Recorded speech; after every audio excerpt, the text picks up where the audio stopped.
Welcome back to the Gardening with Joe and Holly radio show. Moments away, Jessica Turner Skoff, scientist and arborist expert. But first, Holly, Simple Grow, product to help your plants grow better.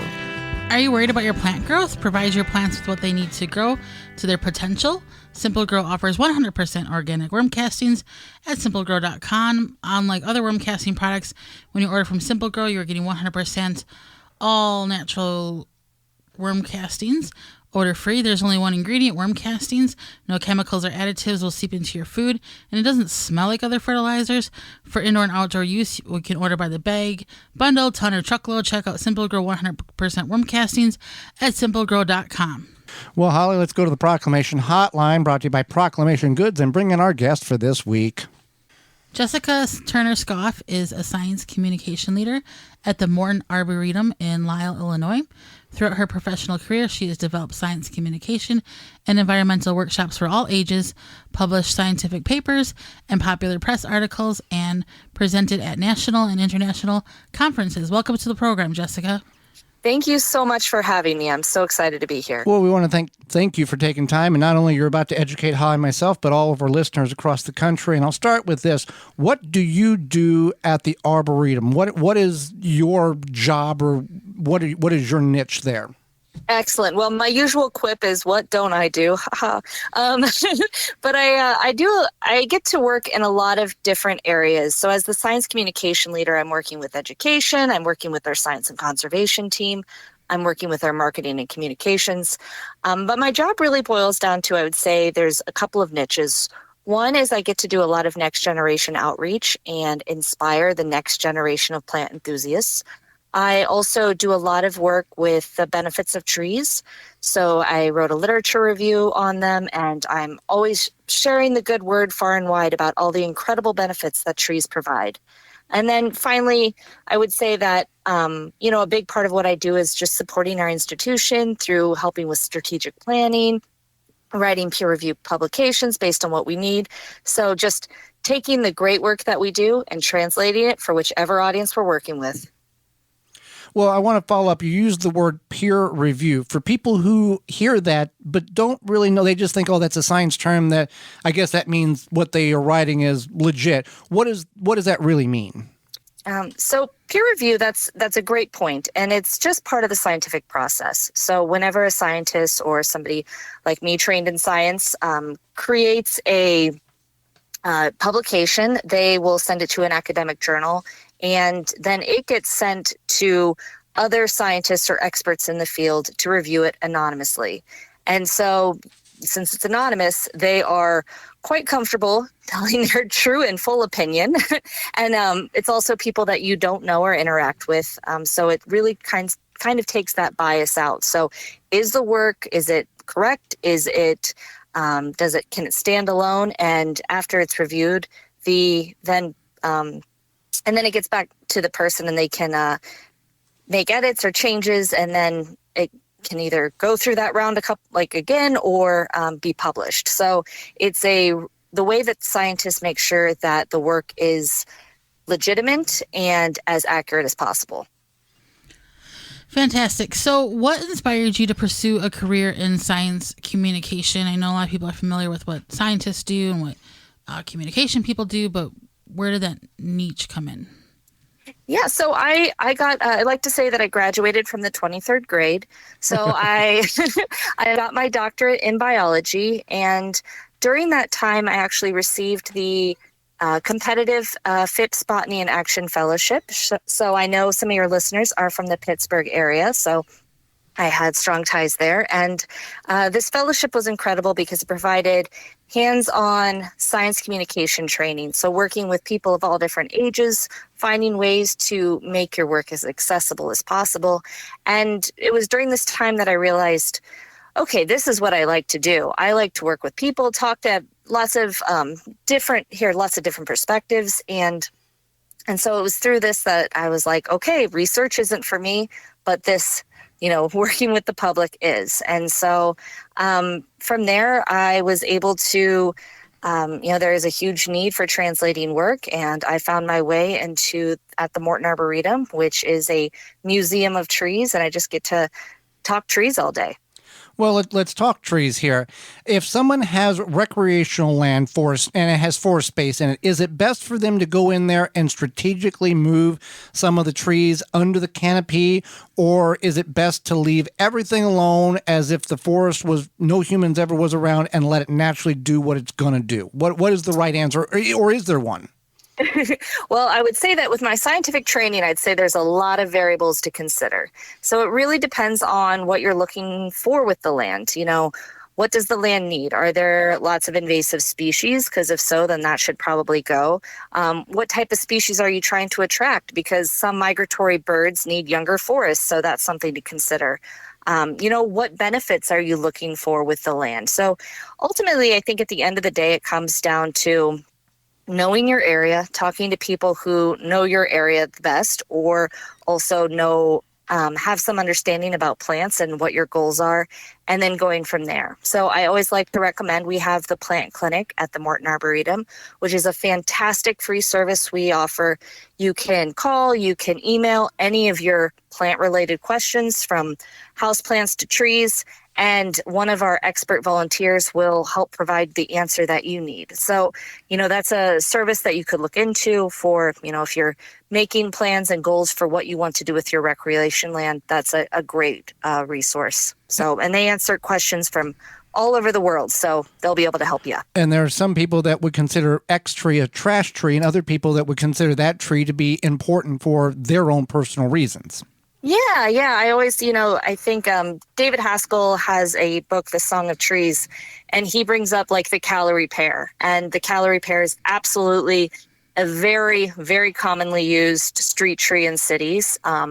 It's considered very aggressive in some areas, but it is providing a lot of benefits in the city for where it is. It's providing, habitat structure, it's providing flowers. So, one person would be like, that's a terrible tree and it needs to come down, but somebody else might have the opposite perspective. Fantastic. So we're talking with Jessica Turner Skoff, science communication leader at the Morton Arboretum in Lisle, Illinois.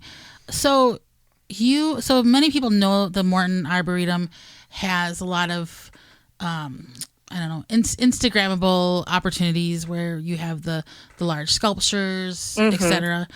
Tell us about some learning opportunities and other reasons to visit the Morton Arboretum, and why you can become more than just an Instagram attraction. That's right. We are the champion of trees, and we hopefully inspire everyone to be a champion for trees. So we have things for all ages. If you are in the area, we have camps, school programs. But, we also have a lot of resources available online that we provide freely for our communities. We have classes. Some of our classes are actually virtual. So, we really take the perspective that the work that we're doing needs to be shared and people need to be able to access it, because we want trees to be around for the future. We want to encourage people to plant the right tree in the right place and give it the right care. And we know that we're not going to do that if we're not getting people excited about trees, teaching the next generation about why trees are important and why habitats are important. And so there's a ton of resources. I highly recommend anybody check out mortonarb.org, and that's a great place to go.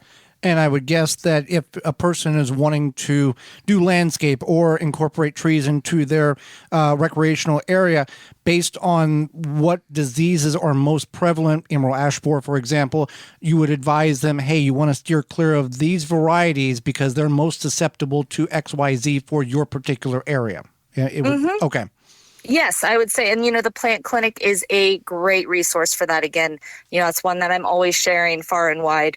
So, you can be like, hey, I'm in this area. This is kind of what my site looks like. What type of trees would you recommend? And I know that we also have, if you're in a similar habitat, the Northern Illinois Tree Selector, which is a resource you can find online that we provide, kind of going through what trees are available and that you can use in your landscape. Yeah, because there's no bigger disappointment than to invest in a bunch of trees at a garden center, plant them, and then 5 or 10 years later get hit with something, and you got to start all over again. Absolutely, absolutely. And we always joke we're on tree time, but that's the nature of the game. You need to be planting trees with a like 20-year out perspective as well. So making sure that we really encourage planting a diversity of trees, really thinking about, again, the benefits. What are you looking for with your area? What are you wanting to plant for your site? And just really having that long-term perspective can make a huge benefit, especially, like you're saying, with pests and diseases and everything like that, which we have resources on that as well on our website. Well, let's talk about future here. What are some projects you are working on for the future of trees? And I say that, and people will roll their eyes. Well, trees are always going to be here. That's what they do. They just grow. But what are some of the things that you're working on that would surprise people, maybe, that is important? Well, I've got two projects that I'm super excited about right now, and one of them is to make sure that trees are here for the future generations. So we have a podcast, Planted, Finding Your Roots in STEM Careers. We're currently in our third season that will be released September through November of this year. And this is a podcast that really, plant science and horticulture have the ability to solve so many of the major issues of today, from biodiversity loss to climate change to food security. But we're actually not seeing as many people entering this field and working with plants and horticulture. So we wanted to highlight the amazing professionals that are out there, the incredible jobs that are available. And so this podcast really is a deep dive into careers. We talk to experts. We find out about how they got into their work, what they do, what's that look like. And it's an authentic experience that's in a short digital form that you can access. You can get a hold of it from any place you listen to podcasts. So that's called Planted, Finding Your Roots in STEM Careers.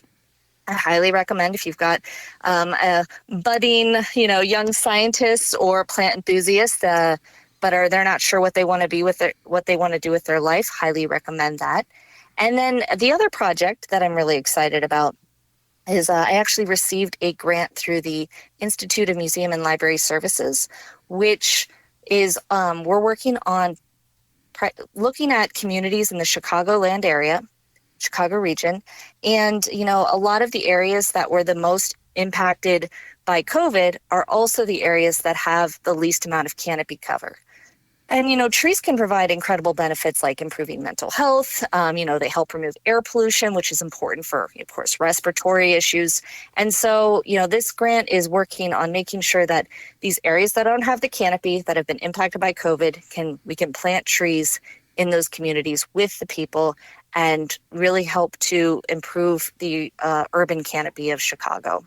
Well, so that's a big project that I've been excited about. That's interesting. And Holly and I'm not a scientist and I don't pretend to be one, but it's interesting that statistic that the places with less canopy had a higher impact versus the ones that didn't. That makes you scratch your head and go, there's something here. And we need to figure out what it is and figure it out quick. So it's all about planting the right tree in the right place and the right care and making sure everybody gets the benefit of trees, because they do so many things for us that, I think we feel it in our hearts, but we don't always really think about, okay, well, the research is out there. The research shows if you live in a community with mature, beautiful trees, taking into account other variables, you will be happier, you'll be healthier, there will be less violence and aggression in your communities. Your kids will do better in school. It's really absolutely amazing, the research that's out there. And so, that's one of the things that I get to do in my job is just share the good word like I'm doing with you guys right now. Yeah, there's too many things to go, well, that's just happenstance. That happens maybe once, but with all this data, that's not the case. Absolutely, yeah. So that's one of my favorite parts of my job is, it's really great working with trees. Everybody loves them, but it's just a great way to be like, hey, you love them, but they're also this amazing. They do all these amazing things that we take for granted every day. It's definitely amazing. We've really enjoyed having you on the program and all of your great information. How can our listeners find out more and access all of this great information?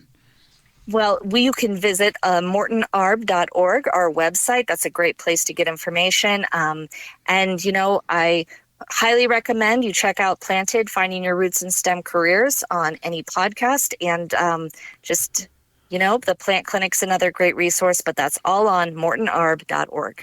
Well, Jessica, we greatly appreciate the time and thank you for that. Encourage everybody to plant a tree. I love it. For more information, please visit thewisconsinvegetablegardener.com.